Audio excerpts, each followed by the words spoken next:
Margaret Brennan of CBS News continues to find new ways to embarrass herself. Let's see what she did this time.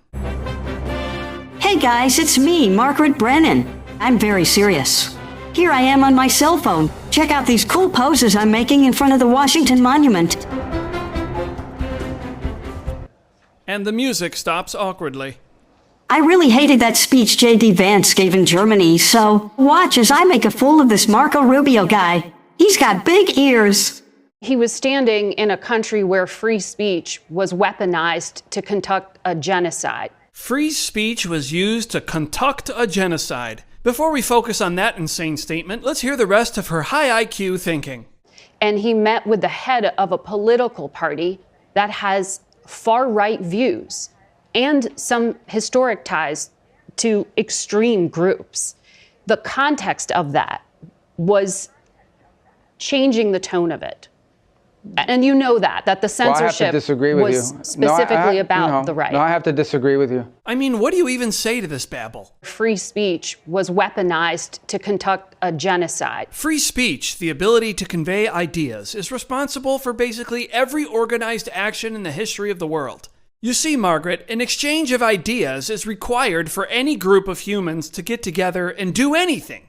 And the implication of what she's saying is that if free speech can cause a genocide, then free speech is a problem, and clearly that must be reined in. Later on in the same day, on the same network, we saw in Germany their thoughts on what Margaret might agree with, and the very thing that J.D. Vance was speaking out against. German law prohibits any speech that could incite hatred or is deemed insulting. Is it a crime to insult somebody in public? Yes. Yes, it is. And it's a crime to insult them online as well? Yes. The fine could be even higher if you insult someone in the internet. Why? Because in internet, it stays there. If we are talking here face to face, you insult me, I insult you, okay, finish. But if you in the internet, if I insult you or a politician, that sticks around forever. Yeah. I have to say, this is not the face of someone disgusted by this practice. If we let leftist journalists have their way, this is their utopia they may lead all of us to. If somebody posts something that's not true, and then somebody else reposts it or likes it, are they committing a crime? Yeah, in the case of reposting, it is a crime as well. How do people react when you take their phones from them? Tell me about the pain. I want to hear about how much it hurts. It's 6:01 on a Tuesday morning, and we were with state police as they raided this apartment in northwest Germany. Hier ist die Polizei, wir mussten bitte mal mit Ihnen reden. Inside, 6 armed officers searched a suspect's home, then seized his laptop and cell phone. Prosecutors say those electronics may have been used to commit a crime. The crime, posting a racist cartoon online. Free speech needs boundaries. Without boundaries, a very small group of people can rely on endless freedom to say anything that they want. Oh no, the horror!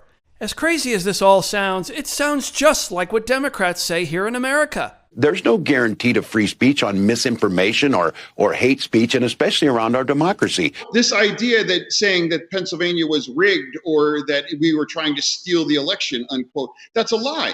And that you do not have the right, that is not protected speech. No one, Republican, Democrat, whatever, has the right to say those kind of incendiary lies. We will hold social media platforms accountable for the hate infiltrating their platforms because they have a responsibility to help fight against this threat to our democracy. They are directly speaking to millions and millions of people without any level of oversight or regulation. And that has to stop. We should have free speech, but if you're inciting violence, if you're causing people not to take vaccines, you know, where are those boundaries that even the U.S. Should, you know, have rules? And then if you have rules, you know, what is it? Is there some AI that encodes those rules? Because you have billions of activity and, you know, if you catch it a day later, the harm is done. If people go to only one source and the source they go to is sick and, you know, has an agenda and they're putting out disinformation, our First Amendment stands as a major block to the ability to be able to just hammer it out of existence. We better get a clamp on free speech before someone conducts another genocide.